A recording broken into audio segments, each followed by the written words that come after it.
Bismillah, kita mulai.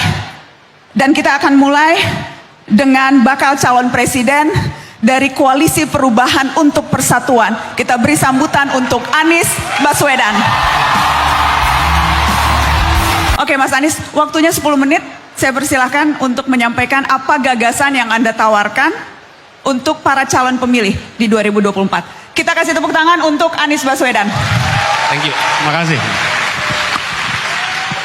Terima kasih. Assalamualaikum warahmatullahi wabarakatuh. Selamat sore, salam sejahtera buat semuanya. Bu Rektor dan seluruh jajaran pimpinan Universitas Gadjah Mada yang saya hormati, teman-teman mahasiswa dan seluruh hadirin. Saya merasa mendapat kehormatan untuk berada di sini menyampaikan gagasan terkait dengan amanah yang sedang diembankan kepada kami. Indonesia adalah sebuah negara dengan penuh potensi. Dan ketika kita memilih untuk merdeka dan mandiri, kita memiliki cita-cita, kita memiliki janji dan tujuan. Apa itu? Menghadirkan sebuah keadilan bagi seluruh rakyat Indonesia. Itu janji yang kita sepakati ketika Republik ini berdiri. Pra kemerdekaan, kita hidup dalam kolonialisme, dan itu artinya negeri Belanda kaya, negeri Nusantara miskin. Dan kita sekarang bertanggung jawab untuk bisa menghadirkan keadilan, kesetaraan.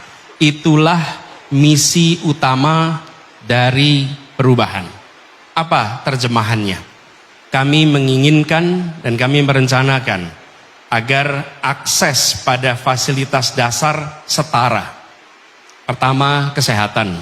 Kita menginginkan agar akses kepada kesehatan dari mulai ibu mengandung, bayi dalam kandungan, sampai dengan ketika mereka aktif, termasuk perlindungan, coverage atas atau jaminan kesehatannya. Yang kedua, pendidikan. Pendidikan adalah bekal utama untuk mengembangkan potensi setiap manusia Indonesia. Dan kami tidak ingin menyebut dengan istilah sumber daya manusia. Kami ingin mengembangkan kualitas manusia Indonesia. Karena manusia tidak perlu dipandang sebagai sumber daya untuk kegiatan perekonomian. Ini kemudian wujudnya apa? Kesetaraan kesempatan. Jumlah bangku SD, SMP, SMA yang sekarang bentuknya seperti piramida, makin tinggi jenjang pendidikannya, makin sedikit jumlah bangkunya. Dan itu artinya apa? Banyak anak-anak kita yang tersingkir, tidak bisa mendapatkan pendidikan minimal hingga pendidikan menengah. Lalu pendidikan tinggi. Pendidikan tinggi harus menjadi institusi yang bisa diakses oleh anak siapa saja, bukan hanya anak kelas menengah Indonesia. Pendidikan yang harganya terjangkau, biayanya terjangkau, dan pemerintah memiliki tanggung jawab mengurangi beban pengelola kampus. Pengelola kampus tidak dibebani dengan tanggung jawab begitu besar terkait mencari pembiayaan untuk kegiatan kampus, tapi biar pengelola kampus fokus pada penelitian, pada pengembangan pembelajaran, pendidikan, supaya kampus betul-betul menjadi institusi yang memungkinkan siapa saja berpartisipasi. Sudah cukup biaya pendidikan yang terlalu tinggi di kampus-kampus kita.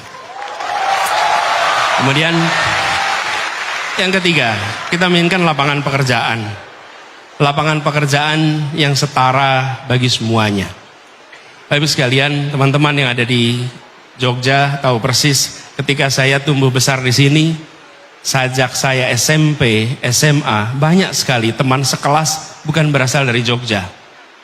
Kenapa? Karena sejak SMP dan SMA mereka dikirim oleh orang tuanya untuk belajar ke kota ini agar mereka bisa mendapatkan pendidikan yang baik. Supaya apa? Nantinya mereka mendapatkan pekerjaan yang baik. Akhirnya ketika mereka dikirim ke kota-kota utama di Indonesia, mereka nggak pernah kembali lagi. Mereka tidak kembali kampung halamannya. Hijrah ke Jogja, hijrah ke Jakarta, hijrah ke Bandung, ke Malang, Surabaya, tidak kembali. Kita menginginkan agar kesempatan pendidikan ada di mana saja, lalu kesempatan kerja setara. Dan itu artinya menambah kota-kota di seluruh Indonesia sebagai pusat pengembangan perekonomian. Perekonomian kita hari ini tersentralkan di kawasan Jawa bagian barat, khususnya Jakarta dan kawasan Jawa. Kita menginginkan dan merencanakan kota-kota di seluruh Indonesia minimal 14 kota menjadi mesin penggerak perekonomian yang memungkinkan bagi semua untuk bisa mendapatkan lapangan pekerjaan yang setara. Lalu yang tidak kalah penting ini adalah terkait dengan kebutuhan pokok dasar kita, bahwa kita membutuhkan tata kelola kebutuhan dasar yang lebih baik. Contohnya beras. Biaya hidup yang tinggi, apalagi bagi mereka yang statusnya prasejahtera, menjadi makin berat ketika harga kebutuhan pokok itu mahal. Kalau harga beras mahal dan petaninya makmur, artinya uangnya berujung di petani. Tapi situasi yang kita hadapi adalah berasnya harganya mahal, petaninya tidak sejahtera, uangnya hilang di jalan. Tata niaga ini dikoreksi dan mafia-mafia terkait produk pertanian ini harus diperangi secara tuntas, karena merekalah sumber masalah yang ada di tempat ini. Apa yang terjadi? Di ujung kita menginginkan agar biaya kebutuhan pokok lebih menurun, lebih murah. Di sisi lain kesejahteraan dari para petani lebih tinggi. Pakai indikator sederhana, petani bisa menabung, titik.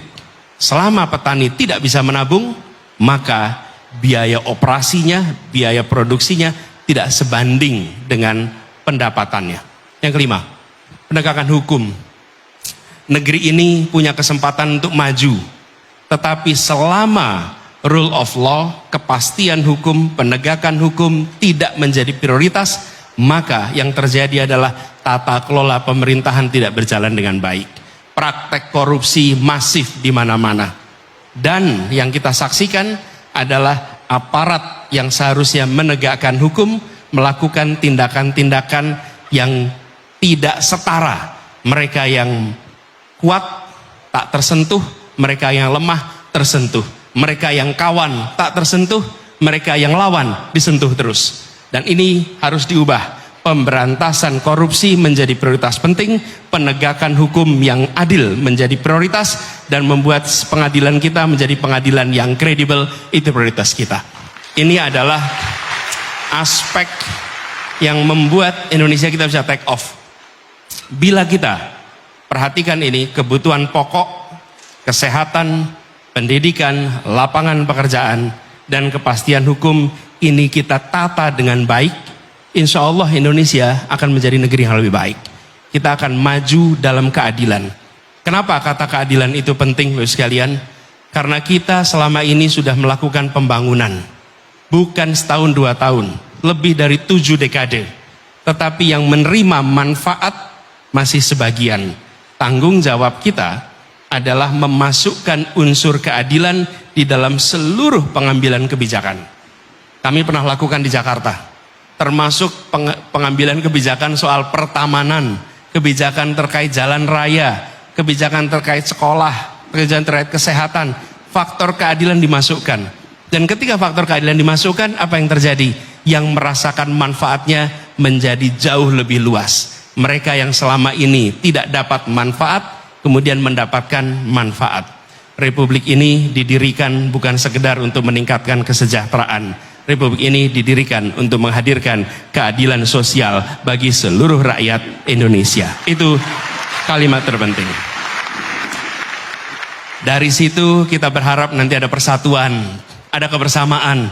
Karena Bapak Ibu sekalian, teman-teman, adik-adik semua, tidak ada persatuan dalam ketimpangan. Kalau Anda bisa menunjukkan contoh kasus ketimpangan yang menghadirkan persatuan, kita ingin lihat. Nah, ada.